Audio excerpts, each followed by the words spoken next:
L'on verra s'arrêter le mobile du monde, les étoiles marcher parmi le firmament, Saturne infortuné luire bénignement, Jupiter commander dedans le creux de l'onde. L'on verra Mars paisible et la clarté féconde du soleil s'obscurcir sans force et mouvement, Vénus sans amitié, style bon sans changement, et la lune en carré changer sa forme ronde. Le feu sera pesant et légère la terre, l'eau sera chaude et sèche et dans l'air qui l'enserre, on verra les poissons voler et se nourrir. Plutôt que mon amour à vous seul destiné se tourne en autre part, car pour vous je fus né, je ne vis que pour vous je veux mourir. Comète que l'on craint à l'égal du tonnerre, cessez d'épouvanter les peuples de la terre, dans une ellipse immense achevez votre cours, remontez, descendez près de l'astre des jours, lancez vos feux volés et revenant sans cesse, des mondes épuisés, ranimez la vieillesse. Les anciens étaient plaisants de s'imaginer que les corps célestes étaient de nature à ne changer jamais, parce qu'ils ne les avaient pas encore vus changer. Avaient-ils eu le loisir de s'en assurer par l'expérience ? Les anciens étaient jeunes auprès de nous. Si les roses qui ne durent qu'un jour faisaient des histoires en se laissant les mémoires les unes des autres, les premières auraient fait le portrait de leur jardinier d'une certaine façon, et de plus de 15 000 âges de roses, les autres qui l'auraient encore laissé à celles qui les doivent suivre n'y auraient rien changé.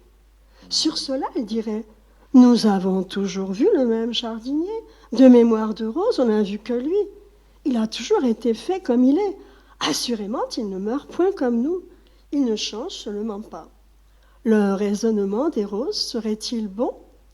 Il aurait pourtant plus de fondement que celui que faisaient les anciens sur les corps célestes. Et quand même, il ne serait arrivé aucun changement dans les cieux jusqu'à aujourd'hui, quand il paraîtrait marqué qu'il serait fait pour durer toujours sans aucune altération. Je ne les croirais pas encore. J'attendrai une plus longue expérience.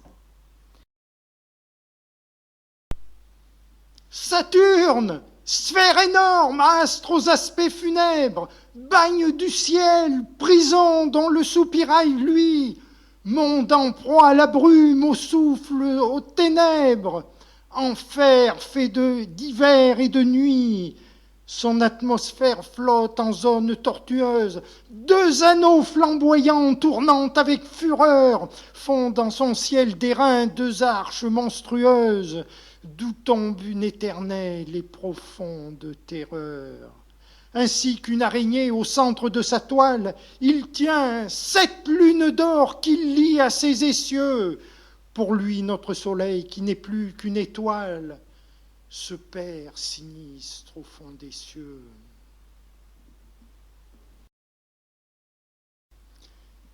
Toi qui sèches les pleurs des moindres graminées, qui fais d'une fleur morte un vivant papillon, lorsqu'on voit s'effeuillant comme des destinées, trembler au vent des Pyrénées les amandiers du Roussillon.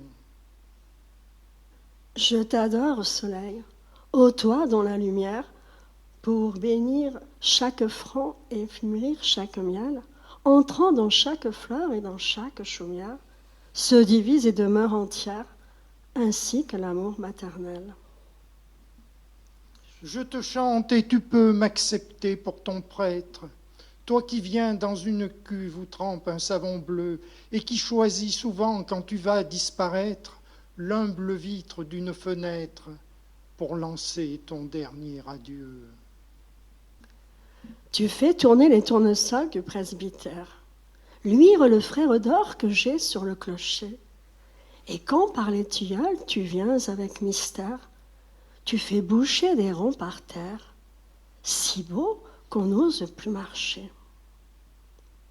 Tu changes en émail le vernis de la cruche, tu fais un étendard en séchant un torchon, la meule a qui, grâce à toi, de l'or sur sa capuche, et sa petite sœur, la ruche, a de l'or sur son capuchon. Gloire à toi sur les prés, gloire à toi dans les vignes. Sois béni parmi l'herbe et contre les portails. dans les yeux des lézards et sur l'aile des cygnes. Ô toi qui fais les grandes lignes et qui fais les petits détails. C'est toi qui, découpant la sœur jumelle et sombre, qui se couche et s'allonge au pied de ce qui luit, de tout ce qui nous charme a su doubler le nombre, à chaque objet donnant une ombre, souvent plus charmante que lui. Je t'adore, soleil. Tu mets dans l'air des roses, des flammes dans la source, un dieu dans les buissons. Tu prends un arbre obscur et tu l'apothéoses. Ô soleil, toi sans qui les choses ne seraient que ce qu'elles sont.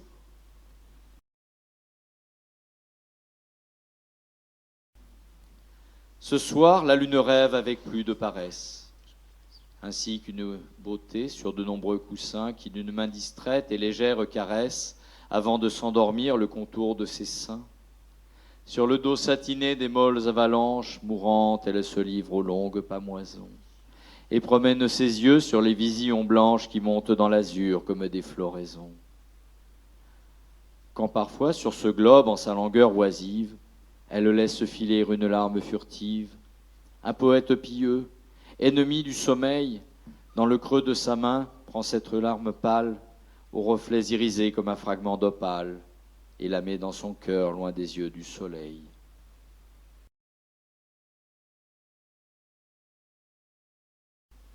Obligé de t'aimer du plus profond silence, si c'est comme je veux, mes mots ne mentent pas. L'attente planétaire au solaire trépas, mais douce autant que l'est ta voix muette intense. Au reflet du couchant, dans ta blanche apparence de papillon salin qui vole sur mes pas, tu donnes tes rayons de vaporeux appâts, coquillages orageux aux nuages leur chance. Toi, bel astre des soirs, d'autrefois des matins, connais-tu les bergers maladroits et mutins, errant toute la nuit pour te chercher encore? Tu préfères décrire en souterraine carte autour de ton amant l'ellipse au foyer d'or, toi plus brillante encore lorsque tu t'en écartes.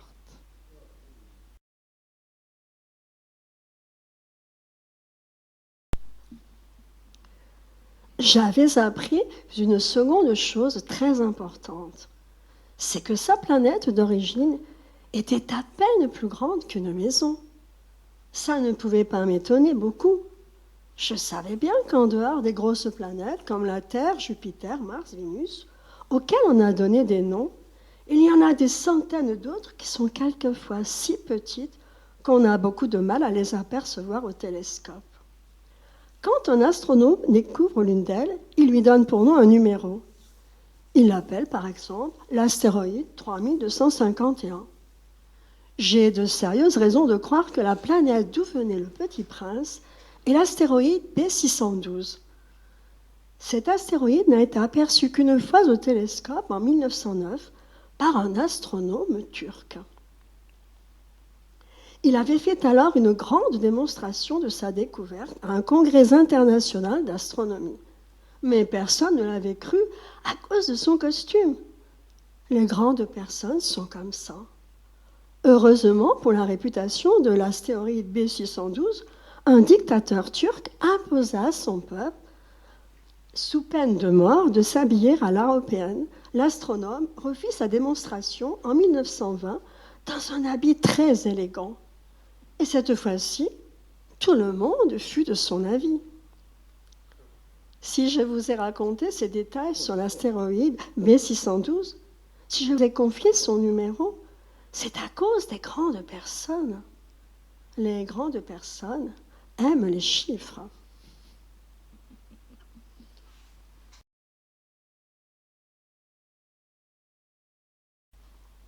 La lune blanche luit dans les bois. De chaque branche part une voix sous la ramée. L'étang reflète, profond miroir, la silhouette du saule noir où le vent pleure. Un vaste et tendre apaisement semble descendre du firmament que l'astre irise. C'est l'heure esquisse.